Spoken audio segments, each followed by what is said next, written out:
The basis is the trust of our partners and stability of our country. So, of course, we understand perfectly well that we must provide the security so the business and people can trust and develop without any fear. No doubt that the biggest guarantee can be NATO membership. And Ukraine will definitely become a member. And we must ensure access to larger markets. And without any doubts, access to EU market is the best guarantee for this. And of course, in addition to this, we need to have a comprehensive reform agenda, the result of which will support investors at the very stage, from the idea of investing and setting up a business in Ukraine to its successfully operation in Ukraine.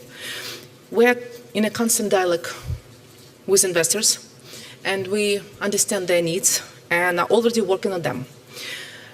Investors need smart governance and clear rules of game. As an example, just this year, the government has run a competition and appointed independent supervisory board of big state-owned companies like Naftogaz, Ukrposhta, Chatbank, and others. We need an enhanced business climate. For achieving this aim, we have started a huge deregulation, going through 1,000 different regulations and cancelling hundreds. Business asks for access to capital and clear and competitive fiscal policy. Here we're already working on creation of Ukrainian Development Fund, which is going to provide equity capital to many important investment projects. We also need a modern labor market that will require labor market and access to specialists, and we already start to amend, to work out the amendments to the law, so to provide a comprehensive draft reform. So we are systemically work with the world's best economists on this issue and policies to ensure that all these needs are addressed in the Ukrainian business environment, in law, regulation, and public service. And we are taking the commitments to transform Ukraine into the most convenient and quickest country for doing business. Timothy, I was trying as quick as possible, as usual. Thank you. Thank you so much. I damaged everything. So thanks a lot, Yulia. And I didn't announce Rostislav Shurma from a deputy head of the office of the president of Ukraine, because he's so dear to my heart that I always think, he's everywhere. So in that sense, I just kind of assumed that he's announced, but he was not. So my apologies for that. Nonetheless, he's not speaking right now. He will be a little bit later. Foreign Secretary, please, the floor is yours.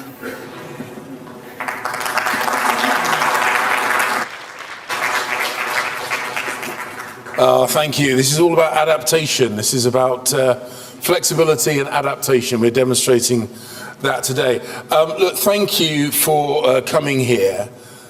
The agenda on this session is a real priority, and it is really good to see that the room is currently over capacity, because I think it shows the real interest that there is. And I'm going to start off by saying that our Ukrainian friends, our Ukrainian colleagues, have made notable progress on reform and transparency, all of which has been done during a period of incredibly disturbing and trying circumstances. We've seen speeches from the Ukrainian leadership in the main plenary session this morning, demonstrating their commitment. We've heard the comments from Minister Svaridenko about Ukraine's economic vision.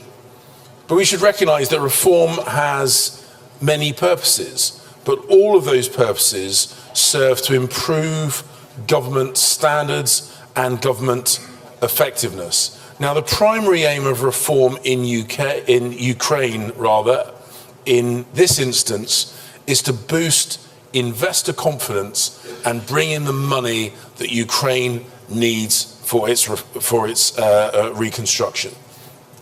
Donors need to see progress with regard to reform and transparency to give the confidence to keep the flow of international investment coming into Ukraine. And of course, that's exactly what Ukraine wants as well. Now, wars can devastate both victors and losers alike, but they can also strengthen and cultivate a country's inherent qualities, achieving hitherto unutilized advantages, realizing untapped potential, and that is exactly what we are seeing with regard to Ukraine. Now, reform is about transparency, it's about accountability, it's about the rule of law, it's about free markets, and of course markets need to be regulated to keep them free from manipulation and allow them to maintain competition. And this is the path that Ukraine has chosen to take. And the UK fully supports Ukraine's decision to do so. And the UK has been a long-standing friend and partner in Ukraine's reform and anti-corruption journey. We've done so for many years. And I'm very glad that through our partnership, but predominantly through Ukraine's own efforts, we are seeing progress. Take Prozoro. It's a procurement system.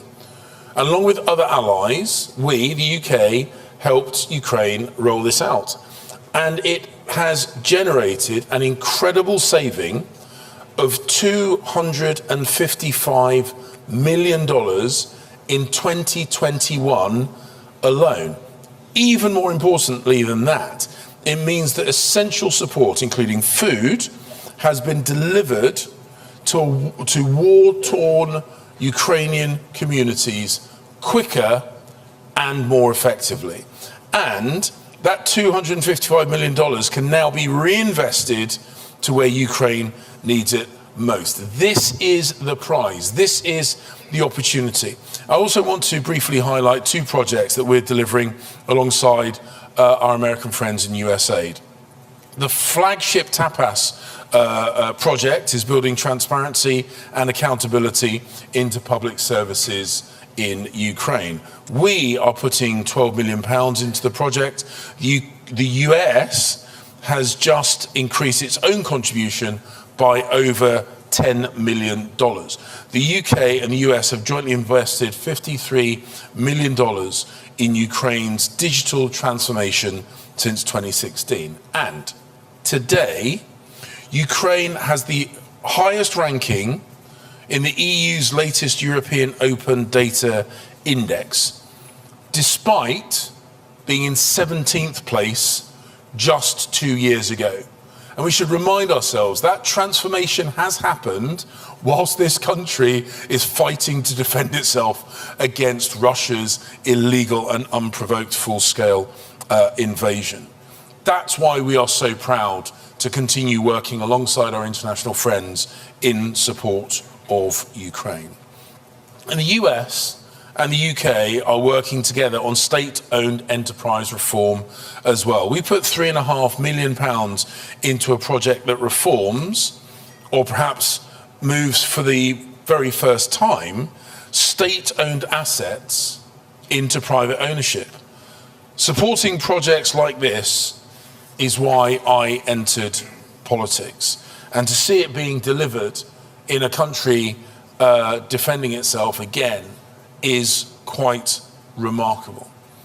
And I'm sure that's part of the motivation which sees the United States adding $20 million to help support Ukraine's public sector in wartime so that they can get the best value for money from every single penny spent by the Ukrainian state. And today, I'm delighted to confirm the UK's support, ongoing support, including £15 million from our Good Governance Fund. And unsurprisingly, this does exactly what it says on the tin. It helps deliver good governance. Now, I could go on all day about how proud I am of Ukraine's reform, not just on the battlefield, but in their institutions. But there is enough conflict in the world, and I do not want to generate any more by overstaying my time at the lectern. But I want to finish by saying this is a conversation that we need to have.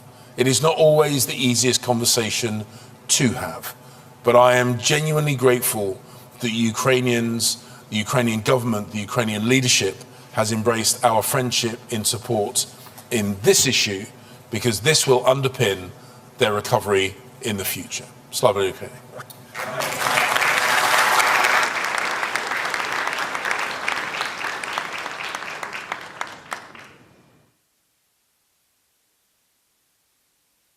Okay, good afternoon to everybody.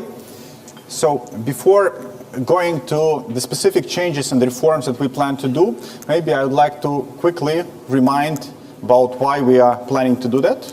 I don't see, is it working? Yeah. So not everybody was at the sessions before, so we have very clear vision what we want to build in Ukraine in the economy. We want to build these segments where we have really strong competitive advantages and where we have the strong fundamentals behind. We obviously see that this is the energy, with the investment tickets about perhaps 400 billion. I will not stop on that, but on the next session we will deeply elaborate on this, revealing all the fundamentals, all the segments, all the calculations, how we arrived to these numbers. The second one is about the green industries, specifically green steel, and as well in tomorrow's sessions we'll have a deep dive in the green steel industry and deep analysis and competitive advantages. The other absolutely clear story is about the agri. Everybody knows agri sector of Ukraine, and we see the huge potential again of the dozens of billions of investments as well will be covered tomorrow. And the same is about the critical minerals such as lithium, uranium, graphite, titanium, iron and others. And obviously as a result of that we expect that Ukraine will become a construction boom country for a decade. And in total this is all about the investment ticket for hundreds of billions. But now, what we need to do and change for this to happen? There are two things before we speak about the reforms that perhaps are much bigger than all the reforms together. The first one is NATO and the other one is EU. Why NATO? Let's put ourselves at the place of business. Would you invest billions now while you are at the risk of being your asset fully destroyed? Obviously, we do implement the war risk insurance, and we do believe that it will cover the first projects, maybe the first dozen of projects, maybe for hundreds of millions, for billions. But we will not be able to implement such a big program with war risk insurance. The only and the best war risk insurance is NATO. The second one is European Union. And first of all, about the market of European Union. Obviously, the Ukrainian recovery will be a good market, specifically for the construction, for the infrastructure companies. But the main value of all these segments, of all these ideas, is about the access with the competitive products to the European market. Now, what homework should we do in Ukraine to make ourselves competitive? The first one, perhaps, will be about the law enforcement agencies and judicial reforms. I think this is perhaps the most complicated topic because I think nobody has a clear answer to it. Let's be frank. There are many roadmaps, many action plans. Some of them are being already fulfilled for 2-3 years, but still we are not yet there. But what are the good signs? The good signs, I think that the results, for example, for the NABU, the recent case for taking the head of the Supreme Court of Ukraine at the bribe, I think this is the very vivid evidence that the anti-corruption infrastructure works in Ukraine. Because I can hardly imagine any other country in the world where as well corruption exists in the courts, where this type of operation would happen. What we plan to do in the courts fundamentally? We plan to segment it into two big categories. Everything which is immaterial, we want to convert to digital courts, because we have a good track record with our digital public services, and the courts will be one of them as the next. Everything which is about material, commercial, and administrative courts will be under very tough supervision and analysis of the fair practices there in the courts. As for the law enforcement agencies, I think quite quickly, just after this conference, you will see the next steps that we will take. I think it's about the weeks. But finally, what we want to implement, that there is only one window of communication for the business. There are no 4, 5, 7 agencies that are visiting the business on the different matters and the bribes as a result of this contact. There will be only one with the opportunity to communicate on all the matters. Number 2 block is about the digitalization. So everybody knows about the progress that we have done with the DIA and with the digitization of public services. We plan only to enhance the speed of the public services that we will provide, because the logic is very simple. If there is no physical contact with the bureaucrat, there is no risk of corruption. And there is one more important step that I believe that we will take. I cannot tell you definitely that we will do, because it is still under discussion, but under the very deep and serious discussion with the whole team, with the president, with the prime minister, we want to be the first fully cashless economy. We know that there is a lot of debates about this from the different stakeholders, that we are eliminating the rights of the people with no cash, but we believe this will be the very effective tool to eliminate, I think, 95 to 99% of all the corruption cases in the country, if there is no cash at all. And I think we come in the nearest months with the roadmap and with the final decision whether we do it or not. But I believe the decision will be yes. Next item. What is important else for the business? The competitive tax system. Because I see the representatives of many multinationals in this room, and when you plan where to put up your next facility, your next headquarter, you check on the multiple criteria, and the tax rates is one of them. So if you want to compete with our neighboring countries, we need to offer the rates which are in fact not worse than they offer, because they have many other advantages. This is number 1, and number 2 is the system of communication and administering. And here we'll go back to the full digitization of the process. The next block, which is really important, is about access to finance.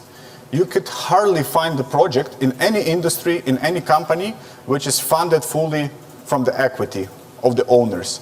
It's always about the blend of equity and the blend of loans, about different types of loan products. That's why we will increase our work with trying to access to the export credit agencies, setting up the Ukrainian Development Fund, which will be running very intensively together with BlackRock, with JP Morgan, with McKinsey, who are now consulting us on setting it up, and on the accession, obviously, to the European Union funds, structural funds, to build up different industries. Next one, labor market. Unfortunately, Ukraine has inherited quite post-Soviet regulation for the labor market. We plan to change it quite fundamentally in the nearest half a year, I think. What do we mean? First of all, this is the easiness of hiring and firing people. This is about the model of paying the salaries, moving to the hourly wages from the monthly salaries, removing the limits for the working weeks, working months, because we need to rebuild the country and we need to provide the right and freedom for every person. If the person wants to work 60 hours per week to rebuild the country, let him or her work. We should not limit that. Next block, as you see, we are speaking about liberalizing and about the free economy. But for the free economy, we need to have the strong regulators. And here we have 3 very important items. Item number 1 is the antitrust. Unfortunately, at the moment, the antitrust agency is not operating full scale in Ukraine, and we plan to adopt the new law in the nearest weeks, I believe next session or the one after the next, which was developed together with international partners, which will provide the true capacity to our antitrust agency. Number 2 is the financial market regulator. The law is developed, it's being approved in the committees. I think there are final 5 to 7 points that we are still discussing. Again, it was developed together with the international partners, and I believe a month or 2, it will be fully adopted and implemented in Ukraine. And the energy sector, here we have finished, because the law has been adopted 2 weeks ago. The new regulator, which was fully agreed in terms of the authority with the European Commission and European Energy Council. is now in place, and physically we'll build up this capacity, I think, within the next months for the energy regulator. What is really as well important to boost the business activities, to eliminate the business and market distortions. As well, we've done the very bold step on the energy rates just a couple of weeks ago. As you might know, we have increased the rates for the electricity for the citizens, for the population 2 times. You can hardly find any country which has done this during the war, because we have analyzed multiple cases, and I must say in the 99%, the governments have been very populistic in keeping the rates at the flat level and not touching them before the end of the war. And we did it. The same we have to do for many other products, and we are intended to change it. As well, we plan to enhance the access of the private capital to the sectors which have been traditionally led and owned only by the government. The sectors like the education, like the healthcare, like the infrastructure, and others. Next item, privatization. We definitely will go with the massive and scalable privatization. Just to confirm that, we have recently, just 6 months ago, started really big privatization for the small and medium enterprises in absolutely digital model through the Prozoro system. And the results have been impressive. The price and the tickets for the same enterprises that have been sold before the war, during the war have increased 2 to 3 times. And already we have got, since the half a year during the war, more than 5 billion in receipts from the privatization. And we expect that this number will grow exponentially further. And for those companies that will stay or government-owned or partially government-owned, they will all be corporatized and will be structured under single sovereign wealth fund and properly managed as the holding company. Capital amnesty. We've done an unsuccessful effort to do the amnesty of capital in Ukraine just half a year before the war. No result. So we think that we will suggest a very bold approach of implementing full amnesty of capital with no implementation, with no exclusions, because we need to mobilize all the capital that is in the country to transform and rebuild our country. And perhaps the final page, where we want to win in the competition. Every company which considers where to put the facility, again, checks where to do and where to build. And unfortunately, we have very few competitive advantages to our neighbors. And one of them, we will believe, is the easiness to build the facility. Today, I think Ukraine is perhaps the most simple, the easiest country in the world to set up legal entity. You can do it online within a couple of hours. And we want to repeat the story for the physical facility. And here we break down the task to 4 main items. The first one is about land allocation and functional use of land. The draft of the law is ready and will be submitted to the parliament in the next weeks. The second one is about the connecting to the utilities. Any facility needs electricity, gas, water, and others. Unfortunately, in Ukraine, I think this is the very weak place because it's very bureaucratized and very complicated. It will change fundamentally in 3 to 4 months. Architecture and municipality approvals. My colleague Alexander Kubrakov has already spoken on that, and the law is already voted, which fixes 70 to 80% of these issues. And I think it will be soon approved finally. And the residual part will be again fixed within half a year. And the final one is about the environmental approvals. Unfortunately, they are often overcomplicate the process for 3, 4, 6 months. As well, we plan to liberalize this substantially. And just to summarize, we are intent to fully comply with the European standards and European rules. But we think that for the transitory period, for the intensive recovery, it may be 3, 5, 7 years, I think we should have a special regime. Special regime for the taxes to become really competitive. Special regime for some of the approval procedures to become much more liberal than the typical European standards. Because we need to build, build, and build. And the only bottleneck for these projects should be the resources and the capacity of the investor and the engineering process, but not the bureaucratic approvals. This is the way that we start now, and we'll reach our final target. Thank you.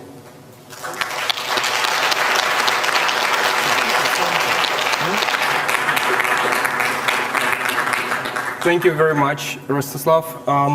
And I would like to invite to speak Gerrit-Jan Koopman, Director General for Neighborhood and Enlargement Negotiations, European Commission. Thank you very much. Let me pick up where Rostislav left. He set out, I think, a compelling vision for an economic growth model anchored on two principles, as you said it, NATO membership and EU membership. And maybe I can talk a little bit about what EU membership, or rather working with the EU, eventually becoming a member, offers this compelling vision. I think there are essentially three pillars that are relevant in this context. First, there is a big market. It's the world's biggest free market. And in fact, we have already today integrated Ukraine to a very large extent through an unprecedented free trade agreement that actually no third country has. So Ukraine benefits from an exceptional series of autonomous measures giving access to large parts of the internal market today already. So this is not something that eventually becomes available when union membership materializes. This is something that is there today. Secondly, the process of accession itself, I think, can best be understood as rewriting the software of a country. It's really about modernizing vital processes, essentially aiming at modernizing the fundamentals of democracy, putting in place good governance, the rule of law, strong anti-corruption practices, respect of fundamental rights, and also an economic reform agenda that makes you fit for an internal market where free competition and fair competition reigns supreme. So simply by going through a process that maybe at first sight looks bureaucratic, in fact you modernize your economy.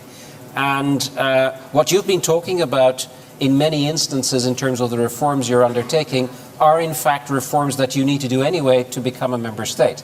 So membership is like an economic North Star for the country.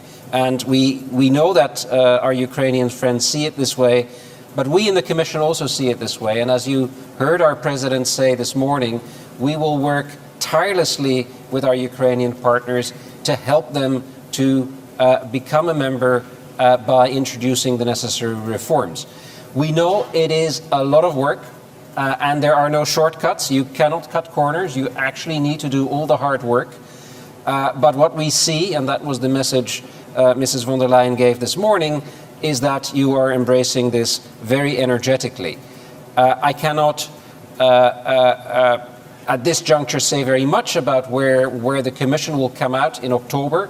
But what I can say today is that there is an enormously strong reform drive across a wide range of important chapters. So the modernization is starting already today and is making good progress. The third element is financial support.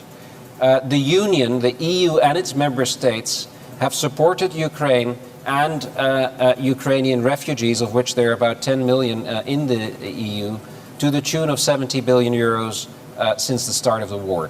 That, I think, is the largest support we've ever offered a third country, but it is totally and utterly justified given the horrendous situation the country faces and the fact that it is fighting for our European values.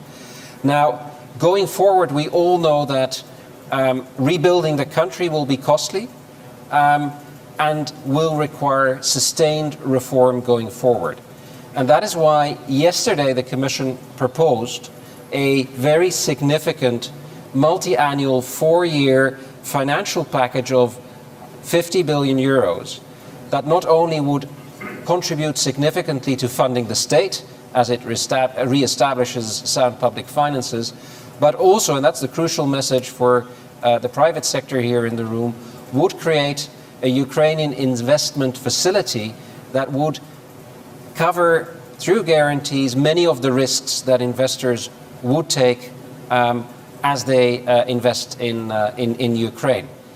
That plan will have to be specified in terms of its investments and in terms of its reforms, which obviously will have to be articulated with its European path. And payments under the plan will be conditional on progress on these reforms. The reason that I'm elaborating it is that we've just seen the presentation of a plan, and obviously Ukraine can only have one economic reform plan. So we will be working hopefully with our Ukrainian partners in the coming weeks and months to ensure that the Ukrainian reform plan, the economic plan, is also the foundation for this new instrument, and we hope that the international community can come on board and contribute equally to this plan. Now, I'm a very optimistic person because I know that enlargement and integration in the EU's internal market has lifted the generation of countries that joined in the 2000s to levels of economic prosperity that, frankly speaking, no one could have expected at the time. All these countries were growing 6 to 7%, not for a few years, but for 2 decades. And some of them now, I'm thinking of some of the Baltic states, the Czech Republic, are actually reaching levels of prosperity that soon will be above the average in the EU. So that is a message of hope. If the accession process and the reforms are well managed, the prospects for the country can be incredibly positive. And I think that's a message investors in the room should take home and reflect on. Thank you very much. Thank you.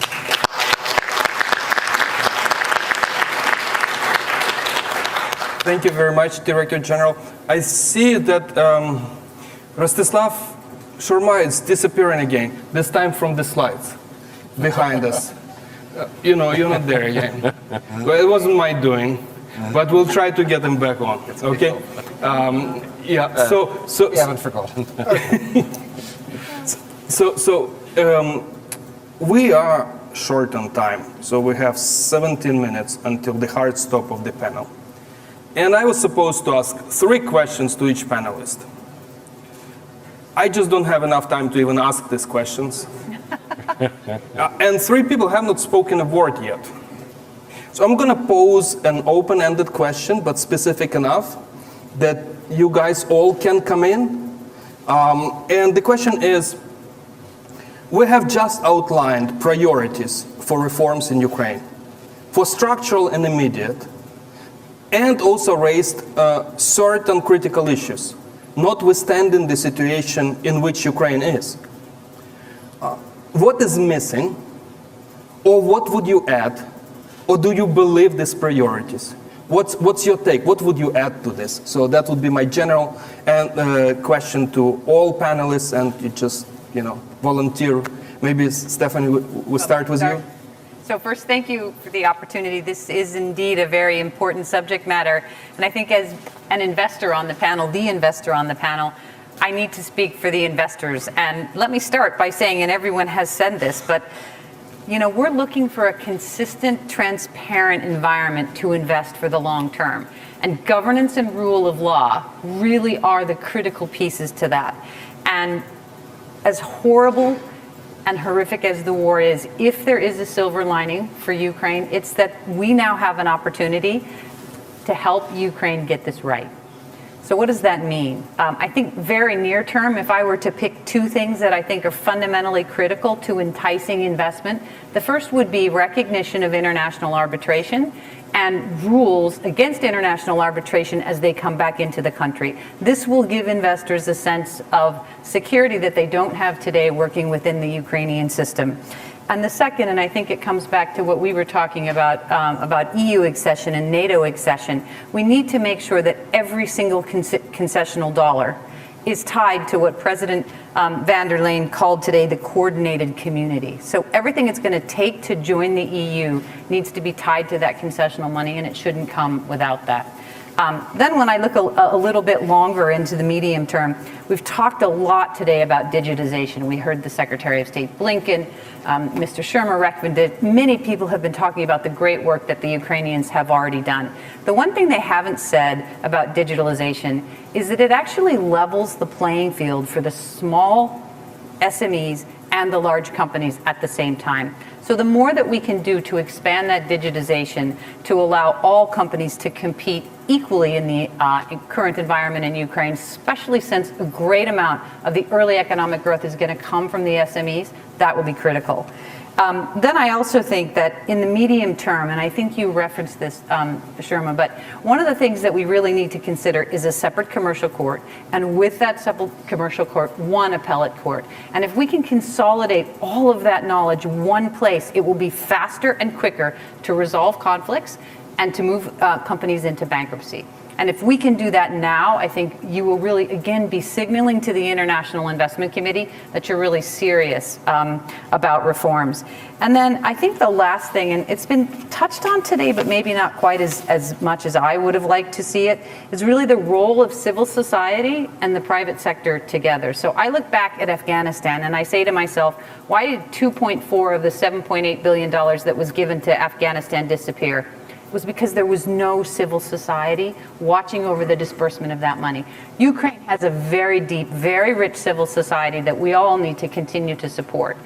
And then tied together with that is the private sector, which is exactly what we've been talking about. What is the short-term plan and what is the long-term plan for the implementation of the reform process? Again, if you go back to Bosnia-Herzegovina and you ask yourself, why did it fail? It failed because the business sector couldn't see the short and long-term plan, and civil society couldn't track and trace that long-term plan. And I actually think that the Ukrainians have the opportunity to get both of those things right as they move forward. And finally, I would be remiss to say that this is not all the responsibility of the government. It also matters who you do business with. I spent 30 years in the IFC before I joined Citibank. And if I walked away knowing one thing, it's who you do business with. So we must make sure that we hold all the partners who are going to be investing in Ukraine accountable for following best practice.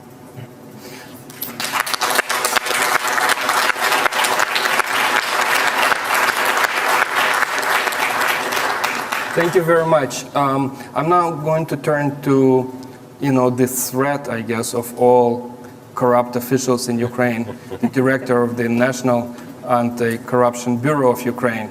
What's your take? Are you going to build the anti-corruption culture for good in Ukraine, or is it just still work in progress?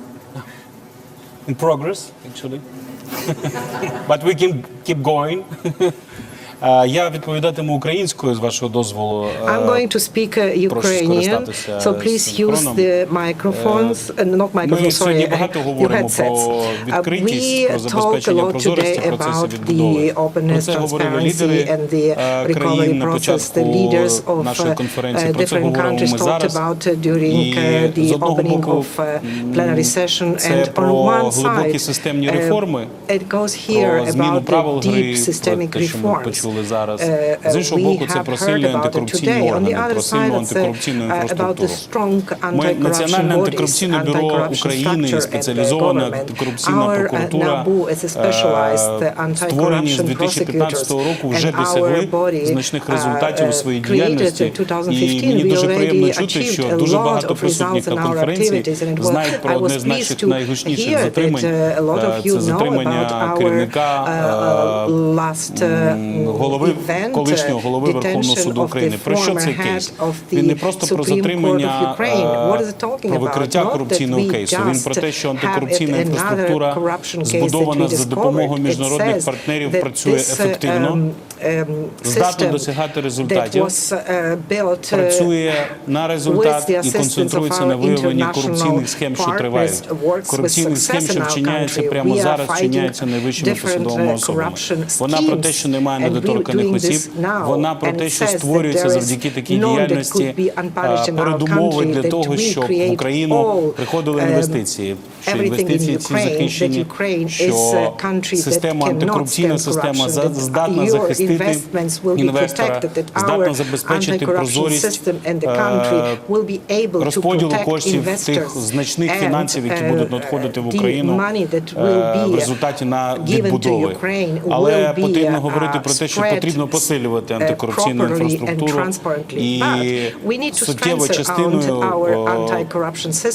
важливим документом, який схвалив уряд, є державна антикорупційна програма, де значна частина стосується саме посилення антикорупційних органів. Це НАБУ, САП, ВАКС, посилення їхньої інституційної спроможності, збільшення їх штатної чисельності, створення експертної установи, відновлення електронного декларування і багато різних важливих аспектів, які дозволять антикорупційним органам працювати ще більш ефективно.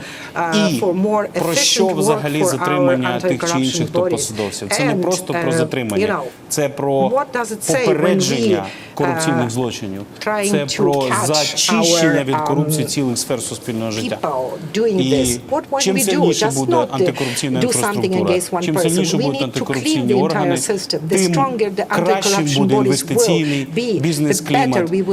І найголовніше, що боротьба з корупцією – це найбільший запит на сьогоднішній день українського суспільства.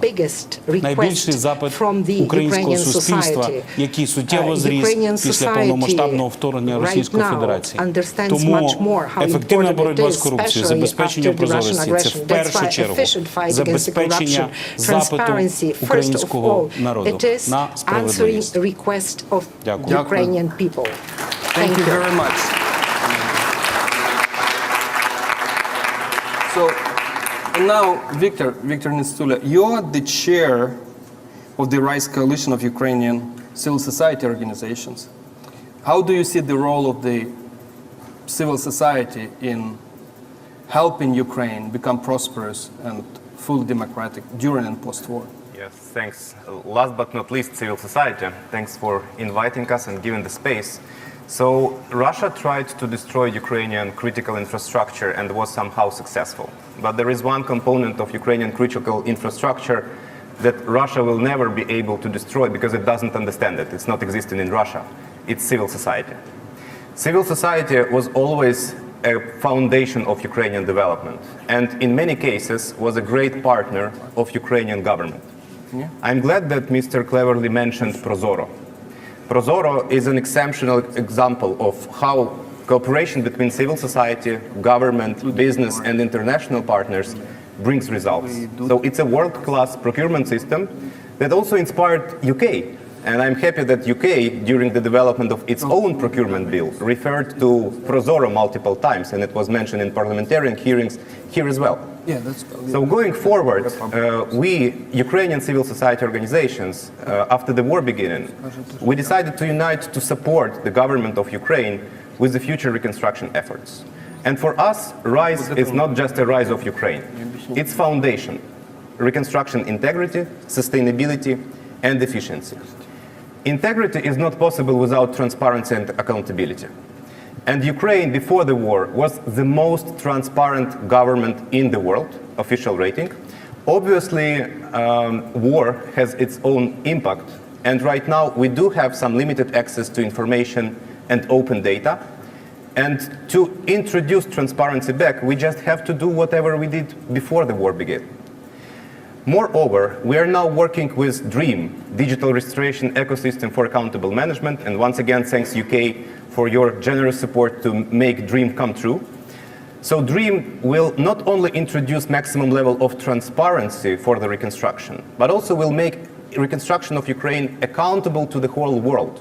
So every taxpayer who contributes to Ukrainian reconstruction will be able to track how every dollar, pound, hryvnia, euro is spent for rebuilding Ukraine. Then, integrity. Integrity, we do have a great infrastructure for integrity. National Agency for Corruption Prevention, Anti-Corruption Bureau, Prosecutor's Office, Specialized Anti-Corruption Court.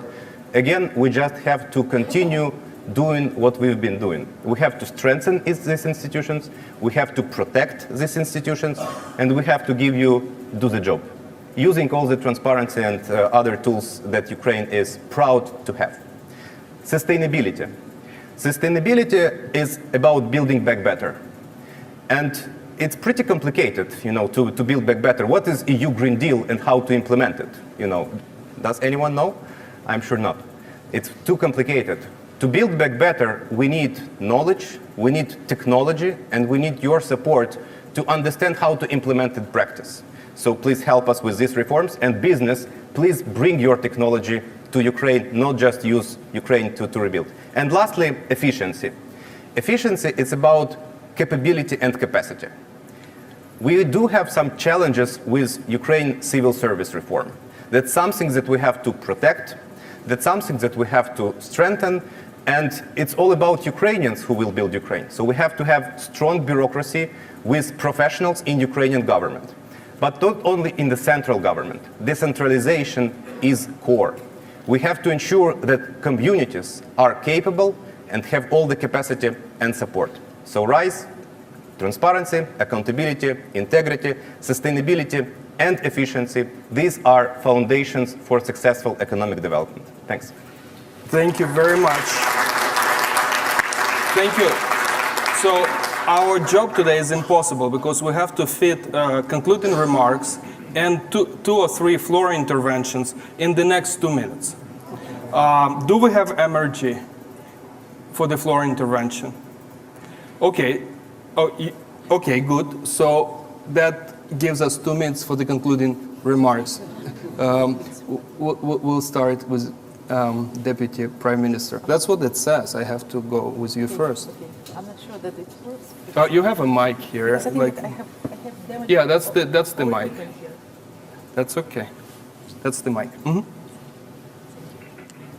Thank you. So actually, first of all, I would like to say thank you to all participants of this panel, because I think it's one of the core panel during this discussion, because we can build up our vision of what we would like to reach, but in case if we won't be able to provide these structural reforms, even during the wartime, we won't be able to reach it. So that's why I think that this discussion was rather interesting for the audience as well. And I think that's something that Rostislav Sharma was emphasizing. It's extremely important. And I hope that we would have the further discussion. So that's why I think that we would still keep working on all the structural reforms that we committed previously, and it's not because we have these commitments, because it's important for us to provide them, as it would make us stronger. And as you know, we are fighting, we always emphasize, we are fighting not only front line, we are fighting on the economic front as well. So that's why it's extremely important for economy to keep running, to provide all these reforms.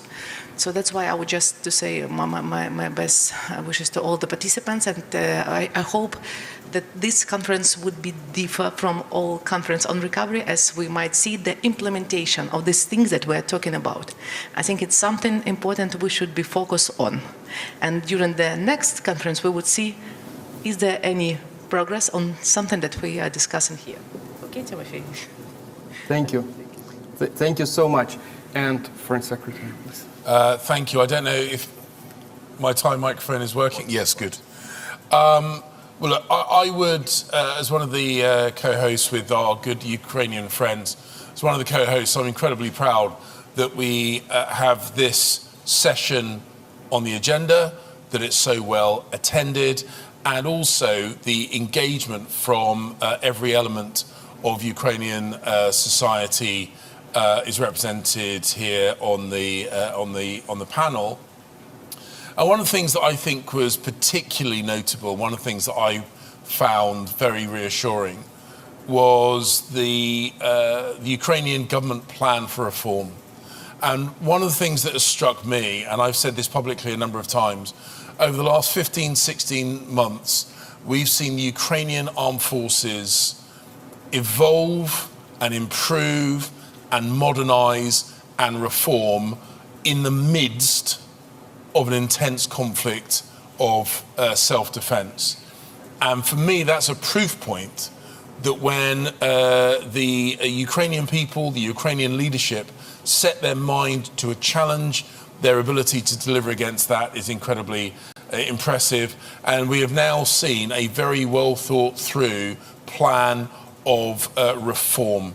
And I think that gives and should give the confidence for investors that Ukraine has a plan, not just to win the war, but to win the peace. And I think we all have a duty and an interest in ensuring they're successful in both. So thank you all very, very much. Thank you. So, thank you very much. With this, let's win the war and win the peace together. Thank you very much, and we conclude this fantastic session.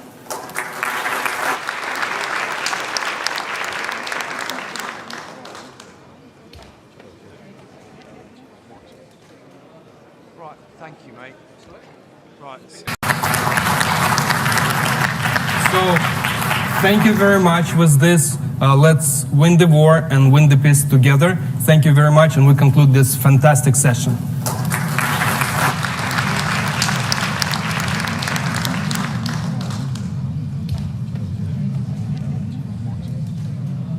Right, thank you, mate. Right. So, thank you very much. With this, let's win the war and win the peace together.